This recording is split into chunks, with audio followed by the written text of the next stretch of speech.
السلام عليكم ورحمة الله وبركاته. أهلا بكم أصدقائي في قصة جديدة من قصص وحكايات داليا سلام.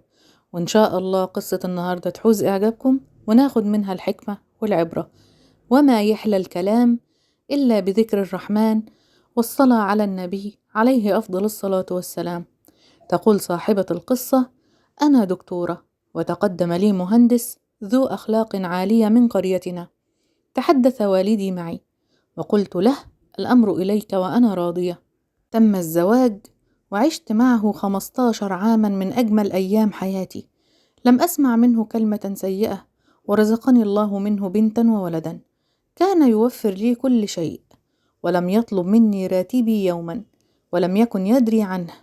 بعد مرور سنوات طلب مني 300 ألف جنيه. كان لدي مبلغا كبير، وأكملته بقرض وأعطيته له. قال إنه سيذهب في سفر قصير ويعود إن شاء الله.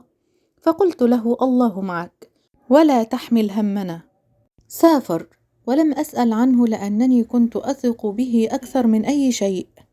وبعد 45 يوما بالضبط عاد زوجي، لكنه لم يعد كما كان.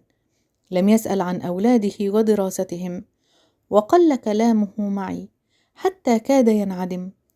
كان يخرج كثيرا، وصار ينام خارج البيت أياما. تغير زوجي بشكل غريب، ولأول مرة بعد 15 سنة بدأت أشك فيه. سألته: ما بك؟ ماذا حدث؟ فقال: ضغوطات في العمل وستمر. كان يكثر من الخروج والسفر، زاد إهماله لي ولأولادي.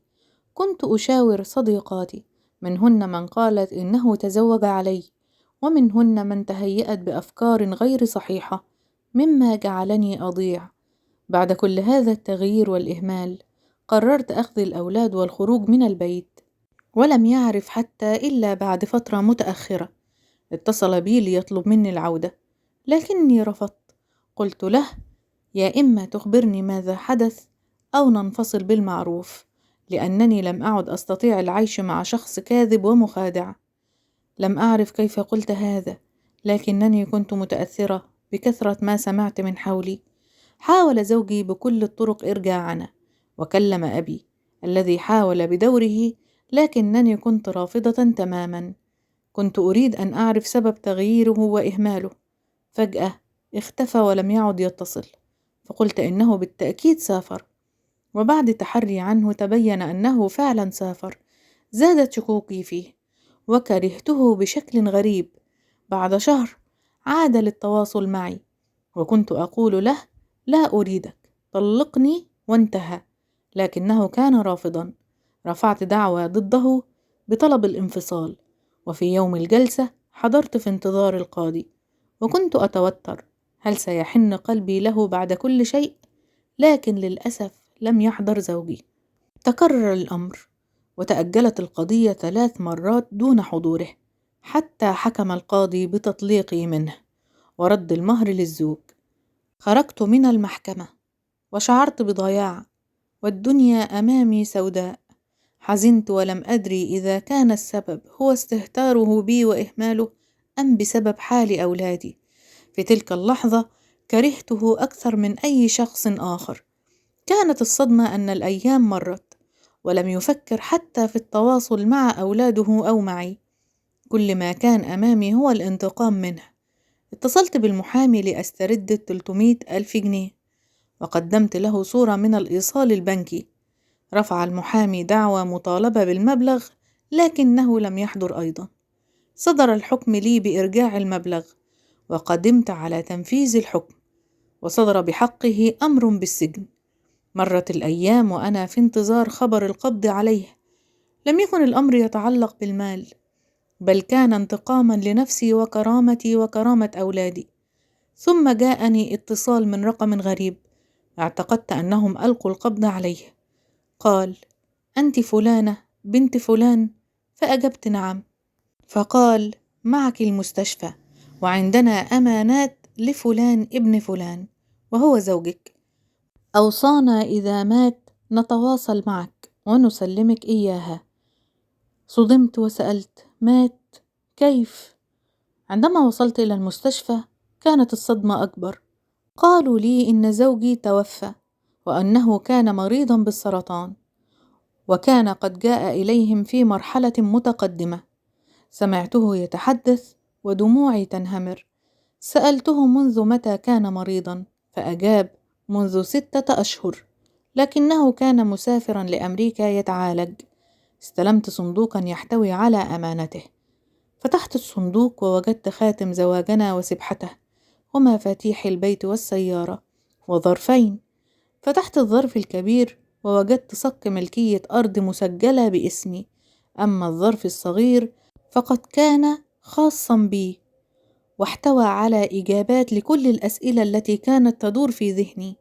ولكن بعد فوات الأوان، لقد استخدمت 300,000 للعلاج، وكان سبب بعده عني وعن أولاده وصدمته. عندما علم بمرض السرطان لم يكن يخاف على نفسه بقدر ما كان يخاف علي وعلى أولاده. لم يكن يريد أن تتأثر نفسيتنا، ففضل أن يتحمل الهم لوحده. هنا بكيت من كل قلبي، وشعرت أنني ظلمته كثيرا بسوء ظني فيه. كسرت قلبه، ولم أكن بجانبه في مرضه ولا حتى في لحظاته الأخيرة. بعت الأرض التي كانت مسجلة باسمي، وأخذت منها مبلغا كبيرا، وقررت أن أبني مسجدا باسمه. رحمه الله، كان نعم الزوج. السؤال الذي يقتلني في اليوم 1000 مرة: هل هو كان يدري أنني شككت فيه؟ هل كان يدري أنني طالبته بالمبلغ الذي استخدمه للعلاج؟ مع مرور الأيام تخرج أولادي من الجامعة، حيث أصبح بدر مهندسا مثل أبيه، وهنا أصبحت طبيبة. أصبحت جدة ولدي أحفاد، وبعد مرور 20 عاما على وفاته لا زلت أشعر بالألم من ظلمي له وقسوتي عليه. لم يكن يستحق ذلك. والله إني لأشعر بالذنب، ولو وزع على أهل الأرض لكفاهم. رحمك الله يا أبا بدر، وجعل ما أصابك شفيعا لك عند الله. العبرة من قصتي هذه هي تأنوا قبل إساءة الظن بالآخرين، فقد يكون ظاهرهم عكس ما يخفونه في داخلهم. يجب أن تكون العشرة الطيبة مبنية على المعروف، وعدم إنكار فضل الطرف الآخر.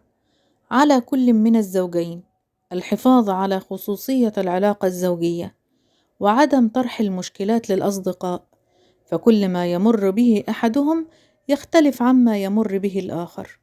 وأشوفكم على خير في قصة جديدة، والسلام عليكم ورحمة الله وبركاته. وما تنسوش إذا عجبتكم القصة تدعموني بلايك، عشان إن شاء الله ده بيساعدني إني أستمر.